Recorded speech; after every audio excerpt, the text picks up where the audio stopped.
Zonja dhe zotrinj, ju përshëndes, mirë se vini na dy sot në hapësirën informative të orës 14 kundër të tjera ju të ndihni.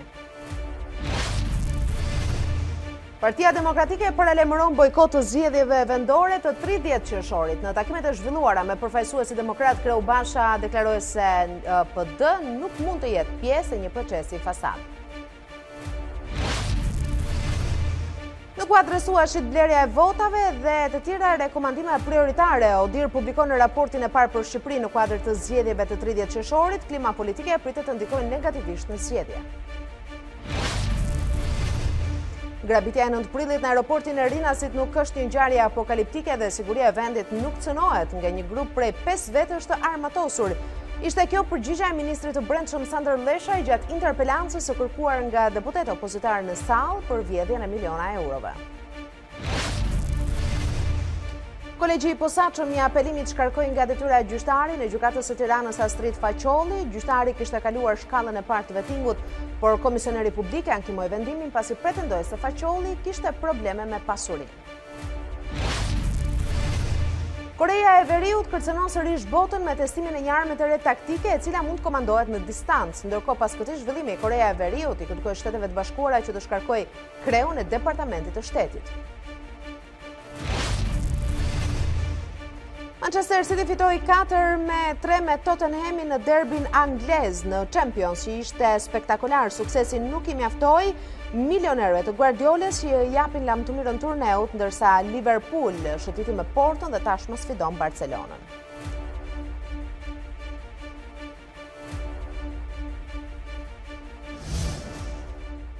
Do të ndalemi më gjërësisht, shikues të nderuar, tek zhvillimet kryesore të ditës, kryesisht ato politike. Do të kemë në lidhje të drejtë për drejta koleget Klementina Cenkollari nga selia e Partisë Demokratike dhe Elona Gjylmi nga kuvendi atje ku vijon seanca në kuvend, por do të shkoj fillimisht në Selim Blu. Zgjedhjet vendore dhe qëndrimet e palëve politike janë sot kryeçështje diskutimeve në Selim Blu dhe në seancën parlamentare. Do të shkoj fillimisht me Klementina Cenkollarin për të na njohur më gjërësisht me zhvillimet që vijnë nga Partia Demokratike. Klementina, ka përfunduar mbledhja e kryesisë sot me thirrur nga zoti Basha pak përpara mesditës dhe në përfundim të saj janë mësuar edhe propozimet konkrete apo jo?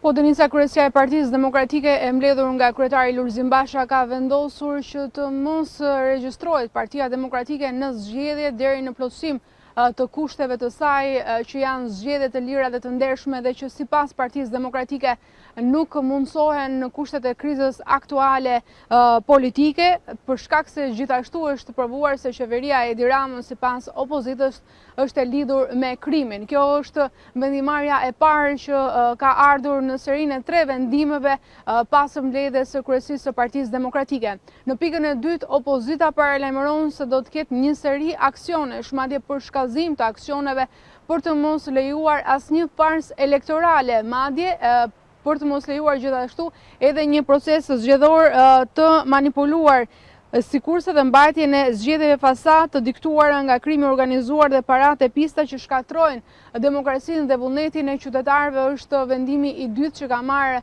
Partia Demokratike, e cila kështu pra paralajmëron që të mos lejojë me asnjë kusht mbajtjen dukshëm edhe të fushatës elektorale, por edhe të procesit zgjedhor. Ndërkohë, në vendimin e tretë, Partia Demokratike mandaton kryetarin Lulzim Basha dhe sekretarin e përgjithshëm zotin Gazmend Bardhi për të nisur negociatat me partitë e tjera aleate për një marrëveshje për garantimin e zgjedhjeve të lira dhe të ndershme, sikurse dhe për caktimin e mandatit dhe detyrave të qeverisë tranzitore. Qeveri tranzitore dhe zgjedhje të lira dhe të ndershme kanë qenë kërkesa e kahershme e opozitës së bashkuar, e artikuluar nga kryetari i opozitës Lulzim Basha, që në ditën e parë kur opozita vendosi të dalë në shesh në protestë në 16 shkurt përpara kryeministrisë dhe mëtej ka qenë lajmotiv në të gjitha daljet publike të kryetarit Basha, por dhe në çdo protestë, qoftë kjo kombëtare apo protesta të tjera të zhvilluara përpara parlamentit. Kjo është vendimi që ka marrë në fakt kryesia e Partisë Demokratike, ku kanë qenë pranishëm sigurisht edhe ish deputet të Partisë Demokratike, ndërsa jashtë vendimarrjes le themi ka qenë në data se kur do të mbahet protesta e radhës kombëtare. Kujtojmë që sot është e njëjta sikur se përmendët dhe ju vijon seanca parlamentare, por për shkak të këtyre zhvillimeve në Partinë Demokratike u vendos që të mos kishte një protestë simbolike përpara Kuvendit të Shqipërisë, protestë e cila ka shoqëruar që për 16 shkurtit çdo seancë plenare të mbajtur në Kuvendin e Shqipërisë. Dhe këto 3 propozime kyçe, Klementina, pritet të formalizohen pas ditën e sotme, kur pritet të mblidhet dhe Këshilli i Partisë Demokratike, Këshilli Kombëtar? Po Denisa, në ora 17 është koha kur që një ditë më parë është paralajmëruar thirrja e Këshillit Kombëtar në drejtimin e kryetarit Partisë Demokratike Lulzim Basha. Njoftimi fliste për të përcaktuar aksionin e opozitës, por tashmë do të jenë pikërisht këto 3 vendime të cilat unë citova pak më herët objekti i thirrjes dhe i mbledhjes së Këshillit Kombëtar, i cili dhe në fakt duhet të formalizojë vendimin që ka marrë opozita, Partia Demokratike, për të vijuar aksionin e saj, protestat dhe për shkallëzim të aksionit paralajmëron Partia Demokratike në vendimarrjen e saj. Kujtojmë që ky nuk është rasti i parë që Partia Demokratike vendos të mos regjistrohet, të paktën sipas këtij vendimi. Kujtojmë se edhe në 2017 Partia Demokratike vendosi të mos regjistrohet në zgjedhje. Vendimi i sotëm i Partisë Demokratike, ritheksoi Denisa, vjen në kushtet kur data 21 prill është afati i fundit që ka përcaktuar kodi zgjedhor për regjistrimin e partive politike në zgjedhje, edhe pse kujtojmë se në të shkuarën një zgjidhje politike dhe negociatat që kanë çuar në një konsensus kanë konkluduar më pas edhe me shkeljet kodit zgjedhor dhe është mundsuar pjesëmarrja e partive opozitare në zgjedhje. Por zyrtarisht data 21 është koha kur partitë politike duhet të bëjnë regjistrimin e tyre për të bërë pjesë e zgjedhjeve vendore të 30 qershorit. Zoti Lulzim Basha prej kohësh ka deklaruar se zgjedhjet në 30 qershor nuk do të mbahen. Dhe përveç propozimeve konkrete që vinë nga seria e Partisë Demokratike, me propozime konkrete ka shkuar dhe sot Kryeministri Rama në seancë parlamentare. Nga Klementina Cenkollari zhvendosen vetëm pak metra më tutje në oborin e parlamentit ku ndodhet kolegja Elona Gjulmi, ajo ka ndjekur seancën e sotme në Kuvend. Elona, përmenda propozimet konkrete të Kryeministrit Rama për opozitën jashtë parlamentare, le ta quajmë edhe pse pati një tjetër etiketim nga kreu i qeverisë. Po Denisa, me sa duket nisma e ndërmarrë tashmë për të zyrtarizuar grupet parlamentare të Partisë Demokratike dhe deputetëve të pavarur që konkretisht janë deputetë që kanë ardhur nga lista e Lëvizjes Socialiste për Integrim, kanë nxitur kryeministrin që t'i kërkojë atyre bashkëpunimin tashmë zyrtar në Komisionin e Reformës Zgjedhore, i cili sipas gjitha gjasave do të votohet sot. Shtyrja e mandatit dhe përfshirja e ndryshimit të sistemit zgjedhor pikërisht në punën e këtij komisioni, veprimtarinë e këtij komisioni. Sipas zotit Rama, pavarësisht se të rinjt këmbgulin në ndryshimin e sistemit, sipas tij varianti aktual është mjaft optimal, por sipas kryeministrit nuk e pengon kjo gjë. Mendimi i tij personal ta votoj ose ta shqyrtoj opinionin dhe propozimet që kanë për të sjellë në tryezë deputetët e rinj të opozitës. Por krahas saj, kryeministri foli dhe për ndryshim të kodit penal ku do të ashpërsohen masa për personat që prekin votat në qendrat e votimit, gjithashtu foli dhe për ndryshimin në ligjin për shpifjen. Sipas tij, mas dakordimit me Osove Odiri, në Kuvend do të vi paketa anti-shpifje anoncuar prej kohësh prej tij, por që tashmë ka një variant të ri të kësaj nisme. Po juftoj të ndiqni deklaratën e kryeministrit në sallën seancave. Kemi një parti demokratike parlamentare, kemi edhe një parti demokratike rrugore. Me Partinë Demokratike Rrugore jemi gati të gjejmë mënyrën që të diskutojmë në një pit stop në parlament. Por nuk mund dalim në rrugë edhe të bëjmë një garë se kush hedh më shumë kapsolla, ai ka drejt. Është e turpshme, është e pa justifikueshme, është e pa gëlltitshme festa që u bën Tiranë nga ata të cilët i janë dhënë kapsollave për vendimin e parlamentit holandez kundër shqiptarëve. Një vendim kundër dinjitetit të çdo shqiptari. Po. Elona, një propozim konkret sot pati edhe kreu i grupit kreu më i ri i grupit parlamentar demokrat zonja Ajdari në fjalën e saj në foltore, të përgatitemi për një alternativ tonën dhe thirrje për të mos bojkotuar zgjedhjet, apo jo? Është e vërtet, gjatë fjalës së saj në fillim të seancës, zonja Ajdari bëri thirrje edhe për Partinë Demokratike jashtë parlamentit që të mos bojkotoj procesin zgjedhor, pasi Partia Demokratike brenda parlamentit nuk ka ndërmend ta bëjë diçka të tillë, madje mund të paraqitet në zgjedhje me një alternativë të saj. Ndoshta do të kemi kandidat të Partisë Demokratike parlamentare, kjo mbetet ende për tu parë. Por ajo që vlen të theksohet është se edhe ambasadori i Bashkimit Evropian, zoti Soreka, i pyetur nga 2 CNN, vlerësoi realisht nismën e zonjës Ajdari dhe kërkoi që të dy opozitat të kenë dialog mes tyre, përveç se qeveria dhe kampi kundërshtar të nisin negociatat. Një tjetër zhvillim, Elona, për cilën është diskutuar gjatë të paktën këto 40 tetor, ka qenë dhe mocioni i Parlamentit holandez për liberalizimin e vizave. Kryeministri Rama ka patur edhe një fjalë referuar këtij zhvillimi, duke e quajtur thjesht një procedurë parlamentare pa implikim për lëvizjen e lirë të qytetarëve shqiptar, ndërsa nuk ka shmangur edhe akuzat për opozitën jashtëparlamentare pikërisht për këtë çështje. Po Denisa, fjalën kryeministri e mori pikërisht për të sqaruar ato që ndodhi në parlamentin holandez dhe për të sqaruar qytetarët se nuk ka rrezik për cënimin e lëvizjes së tyre të lirë. Sipas kryeministrit, pretendimi i Hollandës ose i partive parlamentare holandeze që e votuan pikërisht këtë mocion nuk qëndron, pasi numri i azilantëve shqiptar ka ardhur në ulje dhe numri i kriminalëve shqiptar në burgjet e Hollandës është 0.2%, më pak se 500 individ. Por sipas tij, kjo nuk e ndalon qeverinë të nisë të shqetësohet për qëndrimet e shteteve, vendeve anëtare të Bashkimit Evropian dhe rrezikun që mund t'i kanoset vendimit të qershorit për hapjen e negociatave. Kryeministri megjithatë gjithçka për sa i përket vendimit të Parlamentit holandez për vizat e quajti çështje politike të brendshme, e cila ka sakrifikuar pikërisht shtetasit shqiptar, pikërisht për të fituar sa më tepër vota në procesin elektoral të brendshëm atje.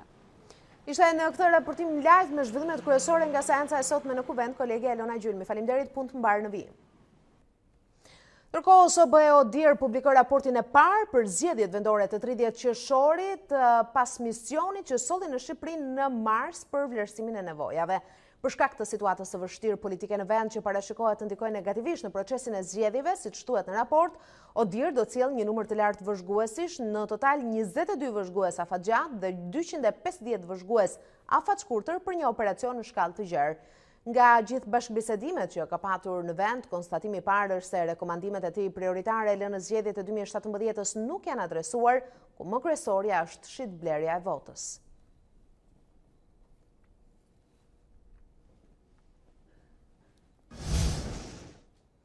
Nuk do ta kisha votuar kur koncesionarin e aeroportit Nën Tereza, edhe pse ai ka marrë bekimin e parlamentit për 15 vite me radhë. Kjo ka qenë një nga deklaratat e ministrit të Brendshëm Sandër Leshaj në interpelancën parlamentare në lidhje me grabitjen spektakolare në pistën e aeroportit të Rinasit më 9 prill. Ministri i Brendshëm Sandër Leshaj u thirr në interpelancë nga deputetë opozitës në parlament në lidhje me ngjarjen e Rinasit ku në 9 prill u grabitën mbi 5 milionë euro nga pista e aeroportit Nën Tereza. Në sqarimet e tij, Leshaj u shpreh se policia për këtë ngjarje ka reaguar në kohë rekord, madje pa u lajmëruar fare nga autoriteti që duhet të garantonte sigurinë. Duhet të them që policia e shtetit ka reaguar, madje shumë shpejt. Thash ka reaguar pa patur asnjë njoftim nga ata që janë të ngarkuar për të bërë njoftimin, e ka marrë njoftimin në rrugë të treta.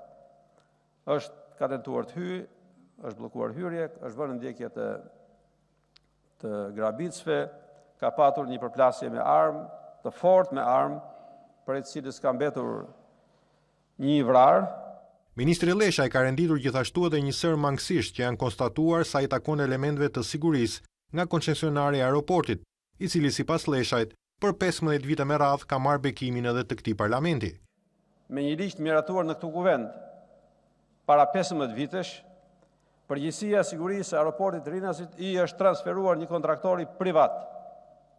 Sigurisht, unë nuk do ta kisha votuar kurrë dhe s'do ta kisha kuptuar kurrë këtë vendim, por ama duhet dini që vendimi për ta transferuar këtë përgjegjësi të ruajtjes drejt një operatori privat, madje të huaj privat, është marrë në këtë kuvend dhe është pranuar, është toleruar, është pëlqyer 15 vjet me radhë dhe ju e dini fort mirë se kush ka qëndruar në këto karrike gjatë 15 viteve. Nga sa raportoi ministri i Brendshëm, deputeti i opozitës parlamentare Myslim Murrizi i bëri një propozim për koncesionarin që ka injoruar autoritetin e shtetit në marrjen e masave të sigurisë. Pra, nëse ju mendoni që e keqja që ka koncesioni, bjerni ligjin këtu, ta anullojmë, nëse nuk jeni bëshdi, se me gjithmen kjo është në 2004. Po kush ka arë në qeveri, dorë pas dorë, e ka morë në dorë. Se gjithë kanë pas men për ta anullu, për t'ja dhonë dikuj tjetër, që e kanë pas më shok, a më mikë. Kolegji i posaçëm i apelimit shkarkoi nga detyra gjyqtarin e dhomës civile të gjykatës së Tiranës, Astrid Faqollin. Faqolli kishte kaluar shkallën e parë të vettingut, por komisioneri publik e ankimoi vendimin e komisionit të pavarur të kualifikimit, pasi pretendoi se Faqolli kishte probleme me pasurinë. Sipas komisionerit publik, fakti që gjyqtari Faqolli nuk kishte deklaruar 2 llogari bankare të bashkëshortes e bën atë të papërshtatshëm për të vazhduar detyrën. Pas apelimit të komisionerit publik për ditën e kësaj të enjteje, kolegji i posaçëm i apelimit vendosi të shkarkojë nga detyra gjyqtarin Astrid Faqolli, pasi rezultoni papërshtatshëm për të vazhduar detyrën sa i takon komponentit të pasurisë.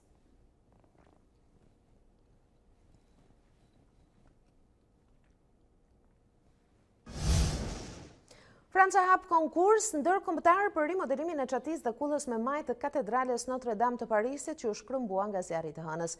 Presidenti Macron ka premtuar se rindërtimi i monumentit ikonik të kryeqytetit do të përfundojë brenda 5 viteve.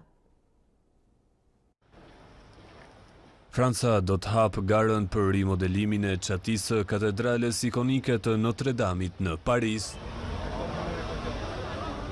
Arkitektët ndërkombëtar do të kenë mundësinë që të dërgojnë idetë e tyre, kryesisht për kullën me maj, e cila u shkatërrua plotësisht nga zjarri tragjik i së hënës. Njoftimi erdhi nga kryeministri Edouard Philippe. Le concours international permettra de trancher la question. Konkursi ndërkombëtar do të na lejojë që ne të pyesim nëse duhet të rikrijojmë kullën me maj apo nëse duhet ta rindërtojmë në të njëjtën mënyrë siç ishte, ose siç ndodh shpesh në rastin e evolimit të trashëgimisë dhe katedrales, ne duhet të pajisim Notre Damein me një kullë me maj të re, të adaptuar me teknikat dhe sfidat e kohëve tona. Notre-Dame de Paris d'une nouvelle flèche adaptée aux techniques et aux enjeux de notre époque. Në një adresim televiziv, presidenti Emmanuel Macron premtoi se simboli më i dashur për Francën dhe të gjithë botën do të rindërtohet brenda 5 viteve. Nous sommes ce peuple de bâtisseurs. Ne jemi popull ndërtuesish. Kemi shumë për të bërë, kështu që po, do ta rindërtojmë katedralen e Notre Dameit. Do ta bëjmë atë edhe më të bukur dhe unë dëshiroj që kjo të bëhet brenda 5 viteve. Ne do ta rindërtojmë atë dhe do të mobilizohemi. Katedralja Notre Dame e Parisit u ndërtuar për rreth 200 vite, duke filluar nga mesi i shekullit të 12. Kulla me maj e Notre Dameit dhe çatia u shkatëruan nga flakët, ndërsa 2 kullat e këmbanave dhe shumë vepra të tjera me vlerë të madhe historike u shpëtuan. Zjarri u shua përfundimisht pas 14 orësh nga se filloi dhe për këtë u angazhuan 400 zjarrfikës. Korea e Veriut kërcënon sërish të botën me testimin e një arme të re taktike e cila mund të komandohet. Në testimin e saj mori pjesë edhe lideri Kim Jong-un, ndërkohë pas këtij zhvillimi Korea e Veriut i kërkoi Shteteve të Bashkuara që të shkarkojë kreun e Departamentit të Shtetit. Korea e Veriut rikthen presionin e vjetër. Udhëheqësi Kim Jong-un vrojtoi testimin e një arme të re taktike të komanduar, raporton Agjencia Shtetërore e Lajmeve KCNA. Ky ishte testi i parë publik i një arme që prej samitit të Hanoi që përfundoi pa marrëveshje në muajin shkurt. Media shtetërore e Koreas Komuniste dha shumë pak detaje, por analistët shprehen se ka shumë pak gjasa për një rikthim të testeve raketore me rreze të gjatë që shikohen si kërcënim nga Shtetet e Bashkuara. Arma ka një mënyrë të veçantë drejtimi dhe mbushje shumë të fuqishme, shkruan KCNA. Kim Jong-un tha se zhvillimi i këtij sistemi të ri armësh shërben për të rritur ndjeshëm fuqinë luftuese të ushtrisë së Koreas së Veriut. Udhëheqësi i Koreas Komuniste shtroi edhe një kërkesë të re për Shtetet e Bashkuara. Sekretari i Shtetit Mike Pompeo duhet të zëvendësohet dhe nuk mund të përfshihet më në bisedimet mes Penjanit dhe Washingtonit, kështu shkruan KCNA që thekson se në vend të tij duhet të emërohet një zyrtar më i kujdesshëm. Ndërkaq disa ditë më parë Kim Jong-un paralajmëroi Shtetet e Bashkuara duke thënë se nëse nuk ndryshojnë qasje, thënë ndryshe nëse nuk lehtësojnë sanksionet, do të rifillojnë tensionet e së kaluarës. Raporti prej 400 faqesh i prokurorit special Robert Mueller do të bëhet publik sot. Prokurori i përgjithshëm i Amerikës Bill Barr do të prezantojë versionet e redaktuara të tij. Raporti ka të bëjë me hetimin për bashkëpunimin e dyshuar të ekipit të fushatës së presidentit Donald Trump me Rusinë. Aty përfshihen edhe pretendimet për pengim të drejtësisë. 2 versionet të redaktuara do të publikohen, njëri prej të cilëve do të dërgohet liderëve të Kongresit, ndërsa tjetri do të jetë në dispozicion të gjithë qytetarëve. Demokratët kanë bërë thirrje për publikimin e të gjithë raportit të pareduktuar, i cili doli në përfundimin se Trump nuk ka komplotuar me Rusinë për zgjedhjet e 2016-s.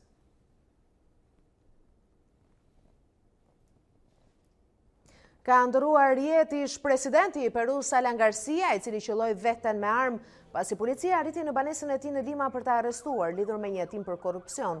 Ngjarja është bërë ditur nga autoritetet lokale. 69 vjeçari u dërgua menjëherë për në spitalin më të afërt për trajtimet e nevojshme, por nuk i mbijetoi plagëve të marra në kokë. Ish presidenti akuzohet se ka marrë shfet nga një kompani ndërtimi nga Brazili.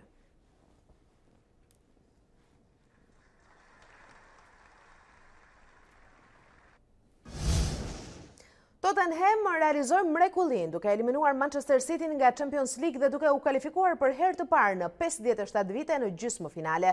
Londinezët u mposhtën 4-3, por kualifikohen prej goleve jashtë fushë në rezultatin e përgjithshëm 4-4.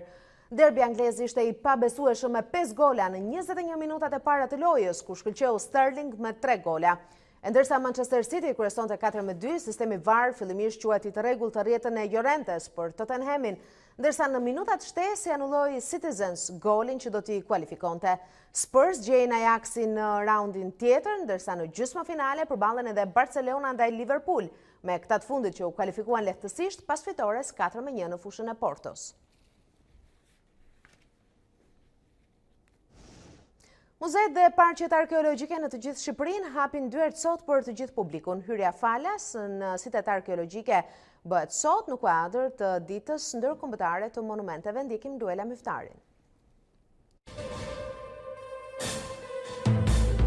Që nga viti 1983, kur në konferencën e UNESCO-s u vendos 18 prilli si dita ndërkombëtare e monumenteve, promovimi i trashëgimisë kulturore në të gjithë botën merr zë përmes një kalendari aktivitetesh që për publikun janë falas. Edhe në Shqipëri, muzeet, parqet arkeologjike dhe shumë galeri kanë hartuar evente të ndryshme për nxënësit e shkollave, për turistët vendas dhe të huaj që duan të vizitojnë këto institucione. Shumë e madhe të dhënës, nga gjitha ekspeditat shqiptare franceze që janë bërë. Nga një prej parqeve më të rëndësishme arkeologjike në vendin tonë, nga Polonia, Ministri e Kulturës theksoi se sa e rëndësishme është që të njohim vlerat monumentale dhe t'i mbrojmë ato. Ajo çfarë ndodhi në Paris, besoj se gjithë ne duhet të sensibilizojmë dhe duhet të na bëjë të mendojmë paksa mbi vlerat e trashëgimisë kulturore që ne kemi, që pikë së pari nuk i kemi promovuar ndoshta aq shumë sa duhet të kishim promovuar. Dhe sot bëhet qefi që i bashkojnë kësaj nisme nëpërmjet një formule që ne si ministri besojmë fort, që është ajo e teknologjisë, e digitalizimit për promovimin e trashëgimisë kulturore. Jo vetëm promovim, por gjitha dhe dokumentim. Ministre Margariti e shoqëruar nga drejtori e Institutit të Monumenteve të Kulturës, Arta Dollani, vizitoi disa prej monumenteve kryesore të parkut, që sot ashtu sikurse edhe disa institucione të tjera të artit do t'i japin dyert për publikun pas një kosto.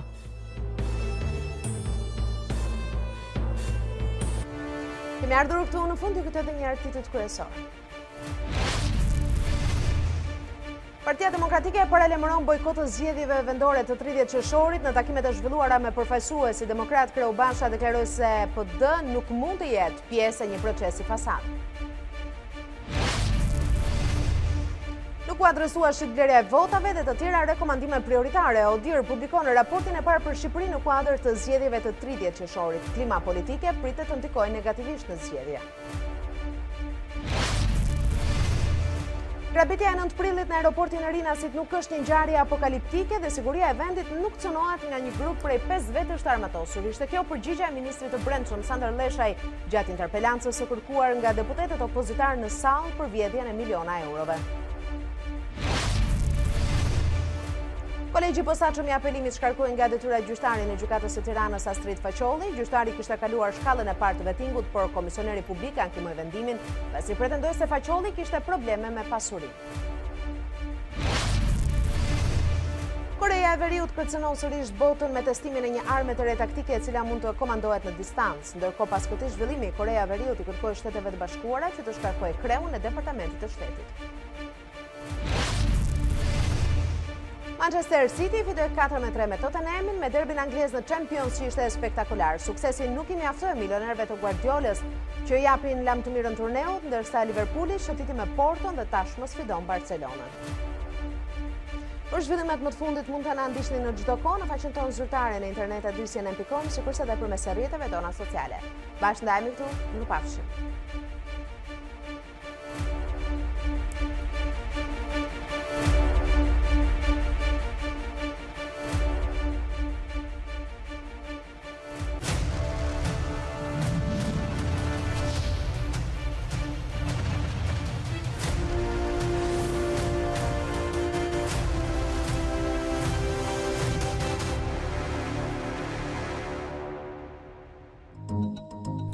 Unë jam Denisa Pasholli dhe ky është A2 Sot në A2 CNN. Për të parë të gjitha videot e A2 Sot, klikoni subscribe.